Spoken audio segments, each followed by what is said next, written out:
இதில் உச்சநீதிமன்றம் தலையிட்டு இந்த விவகாரங்கள்லாம் சீரியஸாக பார்க்கணுன்னொன்னே இவங்க பத்திரிகைகளெல்லாம் கூப்பிட்றாங்க.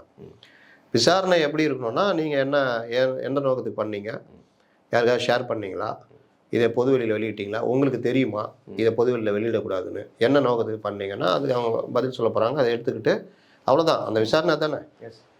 ஆனால் உங்களுக்கு எத்தனை பொண்டாட்டி, அசையும் சொத்து அசையாத சொத்து எத்தனை இருக்குது, இந்த மாதிரிலாம் கேள்வி. இது பத்திரிகையாளருக்கு 5 பொண்டாட்டி எஃப்ஐஆர் வச்சு பணம் சம்பாதிப்பாங்கன்னு நினைக்கிறாங்களா போலீஸ்? அப்படிலாம் இல்லை. அப்போ இதுக்கு அந்த இது என்னமோ தெரில கேட்டிருக்காங்க.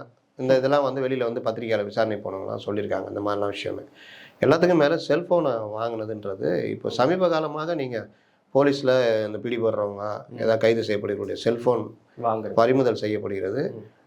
பறிமுதல் பண்ணுங்க, அவங்க அப்புறம் கோர்ட்டில் போட்டு வாங்கிக்க போகிறாங்க. நீங்கள் அதில் தேவையான விஷயங்கள் எடுக்கிறீங்கன்னா அதை எடுங்க. ஆனால் அந்தரங்கமாக பேசிய விஷயங்கள் எல்லாமே ஆடியோக்களாக வெளியே வரும் பொழுது அது மிகப்பெரிய குற்றம்.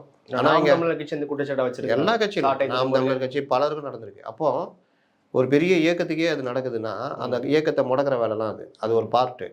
அப்போ இது எல்லாமே குற்ற செயல்கள், தெரிந்தே நடக்கிற குற்றம். ஆனால் அது ரொம்ப சாதாரணமாக சமூக வலைதளங்களில் பரப்பப்பட்டு அதன் மேலே தான் விவாதம் போதை தவிர இந்த நடவடிக்கை மேலே விவாதம் போல.